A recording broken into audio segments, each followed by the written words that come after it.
பின்வரும் சமன்பாடுகளிலிருந்து அவற்றின் கூம்பு வளைவு வகையை கண்டறிக. நமக்கு என்ன கொடுத்துருக்காங்க அப்படின்னா 2x² - y² = 7. நமக்கு தெரியும் கூம்பு வளைவு வகையின் பொது வடிவம் தெரியும், அதை எழுதிக்கலாம். இங்க கூம்பு வளைவின் பொது சமன்பாடு என்னது? ax² + bxy + cy² + dx + ey + f = 0. So நமக்கு இங்க கணக்குல வந்து இருக்கு 2x² - y² = 7 தான் கொடுத்துருக்காங்க. ஸோ a இருக்கிற இடத்துல என்ன இருக்கு? நமக்கு இங்க 2. So a = 2. b னுடைய மதிப்பு என்னது? 0. ஏன்னா எந்த xy டேர்மும் இல்ல. c னுடைய மதிப்பு வந்து என்னது? அதாவது y² ன் கெழு. So c = -1. dங்கிறது என்னது? x னுடைய கெழு. ங்கிறது y னுடைய கெழு. இது ரெண்டுமே வந்து 0. So d = 0. e = 0. f அப்படிங்கிறது என்னது? மாறிலி உறுப்பு. இங்க வந்து என்னது? ஈக்குவல் டு இந்த பக்கம் இருக்கிறதுனால நமக்கு f வந்து என்னது? -7. இங்க நம்மளால என்ன உணர முடியுது அப்படின்னா வந்து என்னது? இங்க ஏயும் சியும் வந்து என்னது? சமமல்ல அப்படிங்கறத உணர முடியுது. அது மட்டும் இல்லாம ஏயும் சியும் வந்து ஒன்றுக்கொன்று எதிரான குறிகள் உடையது. ஸோ இது வந்து +2, இது வந்து என்னது? -1. ஸோ இதுல இருந்து நமக்கு ஒரு ரிசல்ட் தெரியும், அதை எழுதிக்கலாம். ஸோ என்ன ரிசல்ட் அப்படின்னா a ≠ c மற்றும் a மற்றும் c இரண்டும் ஒன்றுக்கொன்று எதிர்குறியாக இருக்குமானால் பொது சமன்பாடு அதிபர வளையத்தை தரும். ஸோ எனவே நமக்கு 2x² - y² = 7 என்பது அதிபர வளையம்.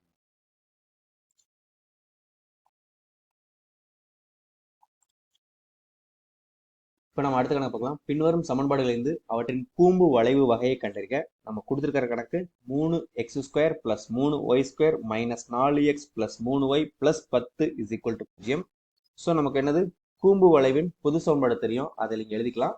இப்ப நமக்கு என்ன கிடைச்சிருக்கு அப்படின்னா வந்து a அப்படிங்கிறது என்னது? x² னுடைய கெழு 3. b அப்படிங்கிறது என்னது? நமக்கு xy னுடைய கெழு, இது வந்து 0. c அப்படிங்கிறது என்னது? நமக்கு இங்க y² னுடைய கெழு, அது வந்து என்னது? 3. ஓகே. d அப்படிங்கிறது x இன் கெழு -4. e அப்படிங்கிறது என்னது? y இன் கெழு 3. f அப்படிங்கிறது என்னது? மாறிலி உறுப்பு 10. ஸோ நம்ம இங்க வந்து என்ன கவனிக்கிறோம் அப்படின்னா வந்து a = c இருக்குது மற்றும் xy உறுப்பு வந்து என்னது? இல்லை. ஸோ இந்த ரெண்டு இருக்கிற காரணத்தினால நமக்கு கொடுக்கப்பட்ட சமன்பாடு வந்து என்னது? ஒரு வட்டத்தை குறிக்கும். ஓகே. ஸோ வட்டத்துக்கு என்ன அப்படின்னா வந்து நமக்கு x² y² உறுப்பு அந்த கெழுக்கள் வந்து என்னது? சமமா இருக்கும். அது மட்டும் இல்லாம நமக்கு இந்த xy உறுப்பு வந்து இருக்காது.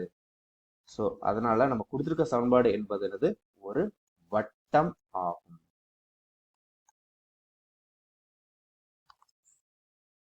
இப்ப அடுத்த கணக்கு என்ன அப்படின்னா வந்து 3x² + 2y² = 14 அப்படின்னு கொடுத்துருக்காங்க. ஸோ நம்ம வந்து என்னது? இப்பயும் கூம்பு வளைவின் பொது சமன்பாடு எழுதிக்கலாம். ஸோ இங்க வந்து என்னது? நமக்கு a னுடைய மதிப்பு வந்து என்னது? நமக்கு இங்க 3 அப்படின்னு இருக்குது. b னுடைய மதிப்பு என்னது? 0 இருக்குது. ஓகே. c னுடைய மதிப்பு என்ன இருக்குது? இங்க 2 அப்படின்னு இருக்குது. d என்னது? 0. e யும் 0. f வந்து என்னது? நமக்கு இங்க -14. ஓகே. ஸோ நம்மளால இங்க வந்து என்ன பார்க்க முடியுது அப்படின்னா வந்து a மற்றும் c வந்து என்னது? சமம் அல்ல மற்றும்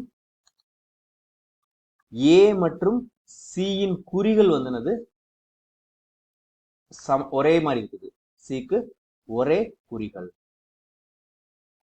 ஸோ இந்த காரணத்தினால இது வந்து என்னது? ஒரு நீள்வட்டம் ஆகும். அதை எழுதிக்கலாம். ஸோ எனவே 3x² + 2y² = 14 என்பது நீள்வட்டம். இப்ப அடுத்த கணக்கு பார்க்கலாம். அடுத்த கணக்கு என்ன கொடுக்குறாங்க அப்படின்னா x² + y² + x - y = 0. So நம்ம வந்து என்னது? இப்ப கூம்பு வளைவின் பொது சமன்பாடு வந்து எழுதிருக்கிறோம். இங்க வந்து என்ன இருக்குது? நமக்கு a = 1 அப்படின்னு இருக்குது. b = 0 அப்படின்னு இருக்குது. ஓகே. c அப்படிங்கிறது என்னது? நமக்கு இங்க y² கெழு, அதுவும் 1 இருக்குது.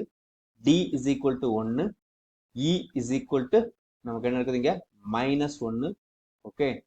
f = 0 அப்படின்னு இருக்குது. ஓகே.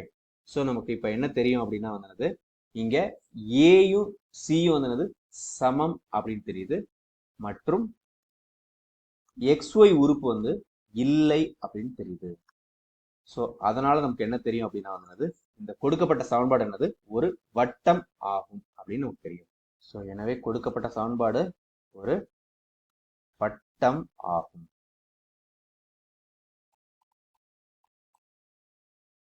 இப்போ அடுத்த கணக்கு என்ன கொடுத்துருக்காங்க அப்படின்னா 11x² minus 25y² minus 44x plus 50y minus 256 is equal to 0.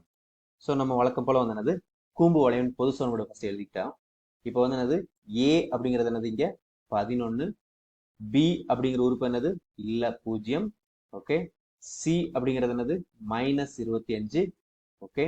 D அப்படிங்கிறது என்னது மைனஸ் 44, ஓகே. இ அப்படிங்கிறது என்னது 50, எஃப் அப்படிங்கிறது என்னது மைனஸ் 256, ஓகே.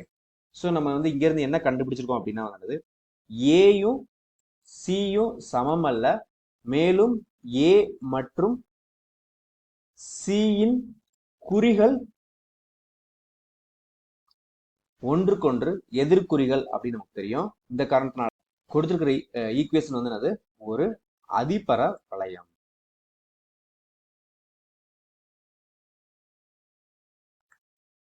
அடுத்த கணக்கு பார்க்கலாம். இங்க y² plus 4x plus 3y plus 4 is equal to 0 அப்படின்னு கொடுத்துருக்காங்க.